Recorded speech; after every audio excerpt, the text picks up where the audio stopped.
Justice Haynes making history for the Michigan Wolverines as we welcome in Brian Boesch from the Wolverine Radio Network. Brian, thank you so much for joining us. Always good to be here, Mark. Are you surprised how well Justice Haynes has hit the ground running for the Wolverines? I don't know if I'm necessarily surprised about Justice Haynes. I am a little surprised at how much better statistically Haynes has been than Jordan Marshall. This was billed, and I think appropriately so, as a 1A, 1B combination between Haynes and Marshall. I still think that it has the ability to be that at some point. But obviously, when you have some big time runs and some touchdowns early on, you're going to be much more of the 1A than the 1B. And Justice Haynes has proven that he is more than capable of doing that.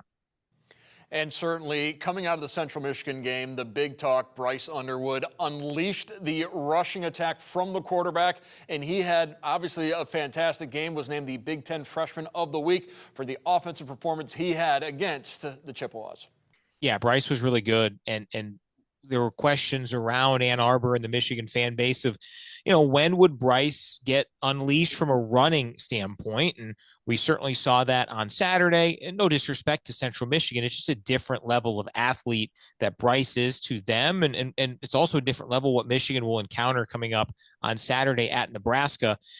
I think one thing that Bryce will need to start doing is probably doing some sliding a little bit more. I love the toughness. I love the grit that he shows. And there were a couple of times where he did earn extra yards because of his physicality. But, it's a long season. It's a long grind. And but having that element is impressive. Having that element opens up the pass game a little bit more. And from all accounts, it looks like Michigan is ready to maybe allow Bryce to be more of a non-freshman, right? Biff Poggi said it this week. He does not want people around the building to call Bryce a freshman anymore. He is now a contributor. He's a starter, and he has to be a leader on this offense, whether it's through the air or on the ground. And Biff also said Bryce has got the green light to run when he needs to, and certainly they would like him to take care of the body, but they also understand he is a competitor. 60-point win over Central Michigan. Let's talk a little about that defense. Only gave up the one field goal, and I don't care who you're playing. If you only give up 3 points, you are doing good things defensively. 100%. Yeah, a lot to like from that standpoint. And I think what was interesting in that game was how Michigan utilized Jayshon Barham. Of course, his first half suspension for the Oklahoma game was a huge storyline. It was a big challenge for Michigan that they weren't able to overcome in week 2. But Barham was a menace early, often moving him around the formation. That's something that Wink Martindale loves to do. We've seen Cole Sullivan really emerge in a unique way and play some different spots for Michigan. And that secondary very well might get a big name back in Rod Moore, who has not played since the national championship season of 2023. He's had to work his way back slowly. There have been some detours, some extra steps for him in his recovery, but he is like another coach on the field and would add a ton to Michigan if and when he's able to return this Saturday. I'm glad you brought up Barham because he's a transfer from Maryland. Justice Haynes, a transfer from Alabama. Those guys are kind of how we're seeing Sharon Moore put his stamp on the program by welcoming in some transfers. In between Haynes and Barham, he has found 2 really good football players. Yeah, and you can even go to the unique correlation here between Michigan and Nebraska this week of Ernest Hausman. Hausman was an outstanding freshman in his home state at Nebraska, and he transferred out.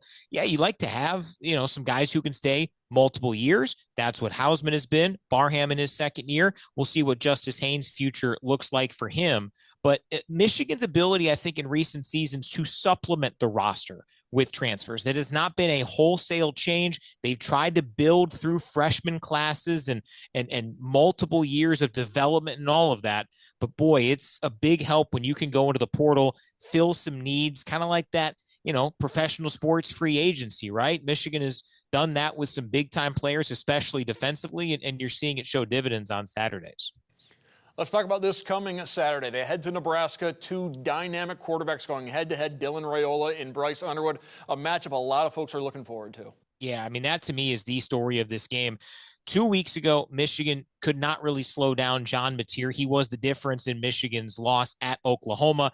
Sooners converted 10 third or fourth downs. They had 8 third down conversions on their 4 scoring drives in that game. And so many of them were John Mateer either as a thrower or as a runner. Raiola has that same type of ability. He is a dynamic player.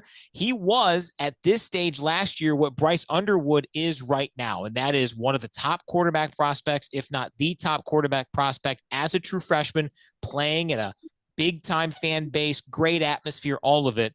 So the correlation from week 2 to week 4 is really interesting. We'll see how Bryce has adjusted and adapted from his first road game experience to just as challenging of one in week number 2. And we'll see how that Michigan defense has been able to fix some issues. I don't know if Raiola's quite John Mateer. They're very similar. Mateer's a little bit more of a finished product.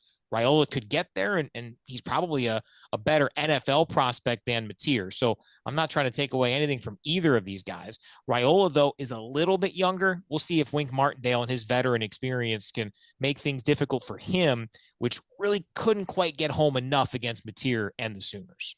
Yeah, I think those struggles against Oklahoma, playing on the road against a tough opponent, they're going to pay off this week as they head to Memorial Stadium, which is going to be just as an intimidating atmosphere as Oklahoma was. Yeah, it's one of the best places in the Big Ten. It is a great place to watch college football. The fans out there are really, really nice, at least until kickoff. But that place will be humming. They're 3-0. There's a lot of expectations there. I think Matt Rule's done a really nice job. And yeah, this is a big one. The winner of this game, they become a Big Ten playoff contender, maybe a Big Ten championship contender. The loser is really put behind the 8 ball early in Big Ten play. With some good teams ahead of them in the league standings. Michigan has dominated the Cornhuskers the last couple of seasons. We'll find out on Saturday if that can continue. Brian Boesch from the Michigan Radio Network, thank you so much for joining us. Thanks, Mark.